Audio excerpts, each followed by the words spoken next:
Hello, fight fans. I'm that boxing writer here with former IBF super featherweight champion JoJo Diaz. JoJo, thank you so much for taking time with me today.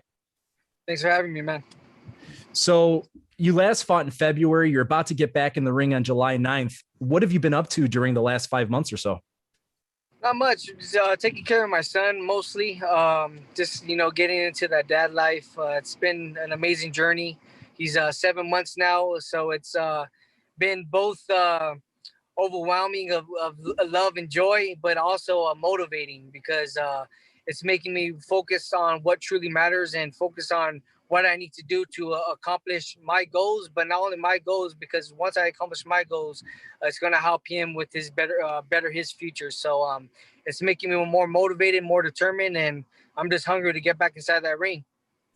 I mean, this is a great opportunity.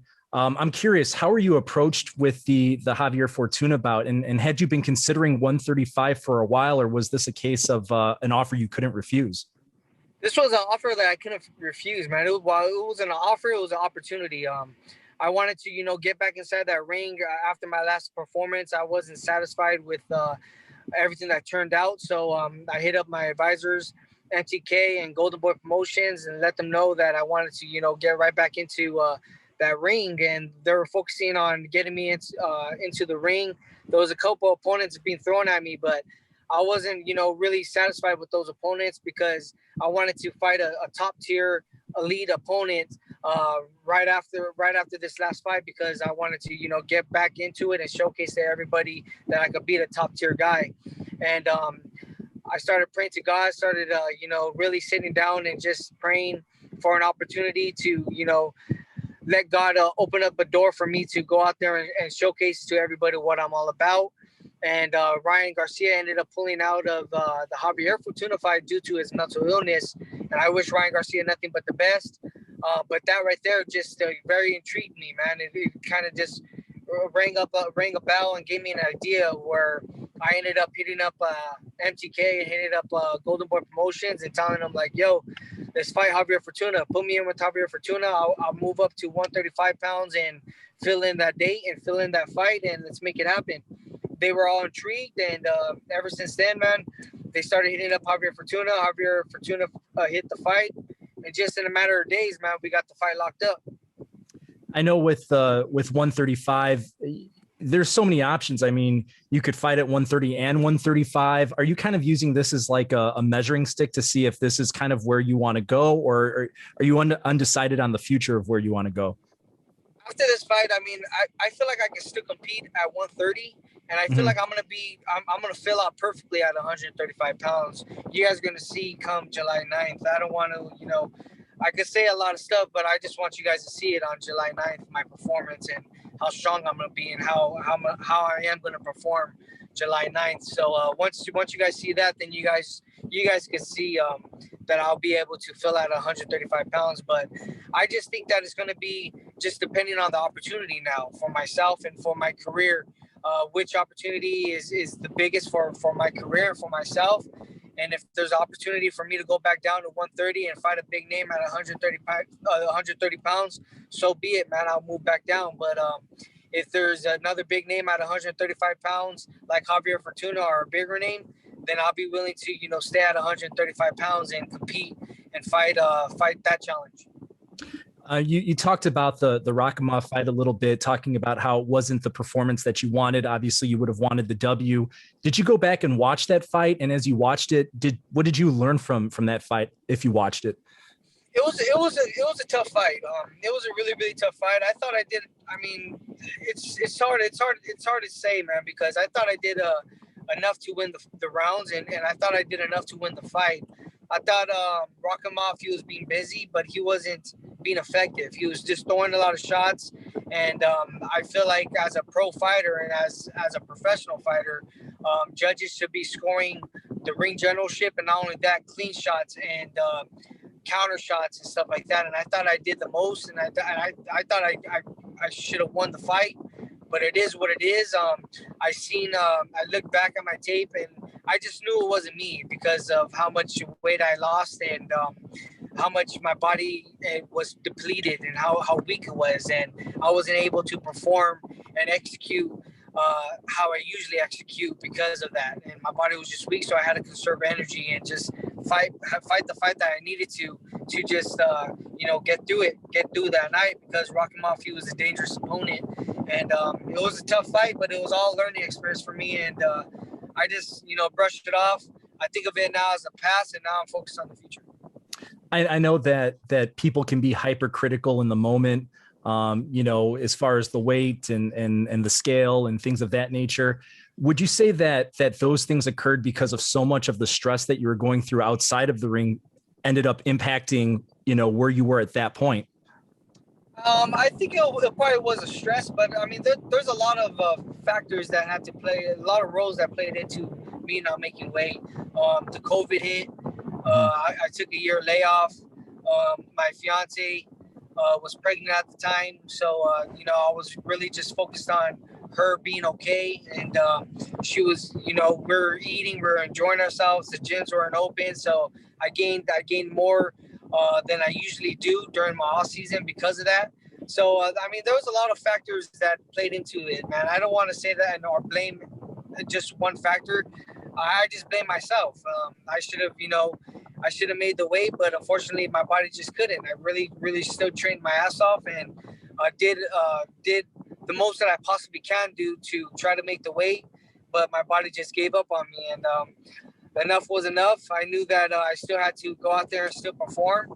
I took a fucking big hit out of my pockets with the big fine, paid $150,000 towards that, and it was just all around just a bad experience for me, man. And I just look at it as a learning lesson, and now it made me improve and made me a better person, both in my boxing career but outside as well. I recently saw, or I should say, heard you on the Ak and Barak show, and you were very open and forthcoming, talking about mental health and kind of struggles with that in the past. And we've seen that as you brought up Ryan Garcia, and I think there's like this idea that a lot of people are being a lot more open that, hey, boxers are people, they deal with the same issues everybody else does. What are some of the things that have maybe helped you get to a better place with mental health and kind of overcome some of those struggles in the past? Yeah, I mean, mental health is a lot, man. I mean, it's with anxiety, depression, sadness, people talking down on you causes a lot of trauma with you, man. And I just personally just feel that me just being myself and me just doing what I love and me just focusing on what I need to do to better myself in the now makes me, more positive, and makes me think about the future, and makes me more alert about doing things, and being in a positive mindset, and making sure that I'm cutting just all the negative influences and all the distractions, cutting all that shit out, because none of that truly matters. What truly matters is what makes you happy and what you're living life for. And you have to have goals and you have to have purposes in life. And I feel like I have that now. I pray every single day. I'm getting closer to God, and I have my son with me all the time, where that gives me the motivation to do what I need to do to make sure that he has a better life as well.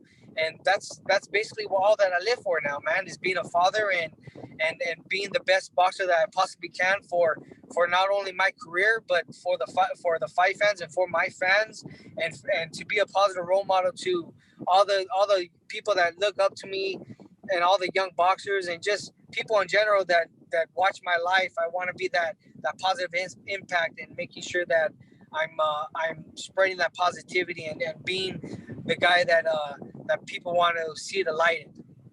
I know that being a boxer is incredibly difficult, not just the training that you have to go through, the punches and the abuse that you take in the ring. Something that a lot of people don't see is the punches you take outside of the ring, the business end of the sport. Yes. I know that there are managerial issues. Those got resolved. How much of a weight was lifted off your shoulders when all that got kind of cleaned out and sorted out? Oh, man. I was dealing with some manager issues in my whole entire career. And the crazy thing is, man, is that I'm the type of person that really has a genuine heart and a genuine soul. And I'm a very loving person. So I always think that people have the same soul as me, and people have the same best interest as me as I do to them.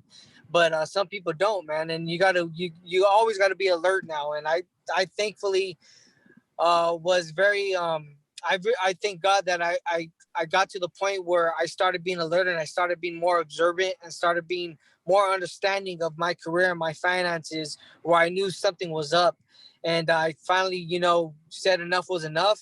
I finally leaped out and reached for help, and I got the help that I needed. And man, I was able to get rid of those toxic people that have been, just leeching off of me and getting me for my pockets and not for my best interest. And I'm very, very happy and very, very excited now and very relieved that I'm able to continue my boxing career at still a young age. I'm 28 years old and I'm at my prime, where I can make the most money and really take advantage of the opportunity given and the talent that God has blessed me with, so I could be financially stable and my family and my son could be financially stable now. So it was very, very good relief on my back, man, knowing that I was able to get all those bad people around me away from me now. A couple specific questions about the fight, and I'll let you go. And again, I appreciate your time. How familiar are you with Fortuna? And I've always heard different types of preparations from different boxers. Have you watched his fights? Do you watch video, or do you allow your team to do that? I seen a couple of his fights. I seen a fight with him and Jason Sosa and Robert Easter Jr. And then I seen a couple of fights that he did where he knocked the guys out too. So he's a very, very dangerous opponent. Don't get me wrong, but I think it's just all about who's going to be able to execute their game plan come fight night. Like what I said in previous interviews, man, I have a very, very good experience and I'm very, very knowledgeable inside that ring. And I fought a lot of tough fighters inside that ring, where I feel like my experience is going to be very, very beneficial throughout my whole entire career from here on out. And I have no fear or I have no doubt in my mind that I'm going to come out victorious against Javier Fortuna. I feel like he's just a stepping stone in my career, where I just got to go out there and execute my game plan and be the best fighter that I possibly can. And I know it's going to be a very, very exciting and intriguing fight because he's a very, very dangerous opponent. So it's going to be a fun fight for the fight fans. But at the end of the night, I know for a fact my hand's going to be raised. Being a southpaw, going against another southpaw, do you find that easier, more difficult? I know you did it against Rakhma in your last fight. How does that change dimensions when you have to fight someone that also has your same stance? Yeah, man. Well, the crazy thing is I already fought 6 guys already. Javier Fortuna is going to be my 6th guy straight as a southpaw. So I think I think I'm kind of already alert and aware of how to fight a southpaw already. So I think it's a little different because the punches come from different angles and the footwork and the placement on the footwork is a lot different. But I think once I go in there, man, I'm just gonna adjust because, like I said, I already fought 6 fighters that are southpaws already, back to back to back. So it's not gonna be no confusement at all. Mm-hmm.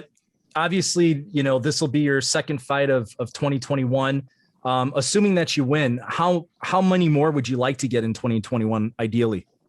I want to get one more fight at the end of this year for sure. I want to take some time off after this fight. It's been a long training camp. I had an 8.5 week training camp for this fight. So I want to take maybe 2-3 weeks off and then get right back into it. But I for sure want to fight again, hopefully sometime in November or December. Mm-hmm. Final question. I was going back through your history and all the way back through the amateurs. You had a win against Oscar Valdez back in the amateurs. If again, an offer was saying, hey, how about coming back down to this weight class and fighting Oscar Valdez? Would that be a fight you might be considering? Hell yeah, man. I mean, that's one of the fights that I'll for sure jump back down to 130 to fight, man, because Oscar Valdez, he's a one hell of a fighter. He's a good champion and he has great fights and he's a very intriguing fighter too. So that's definitely a fight that I'll be looking for and aiming for. So hopefully we can make something happen with that. No doubt. JoJo, thank you so much for your time. I appreciate it and best of luck come July 9th. Thank you, man. I appreciate it.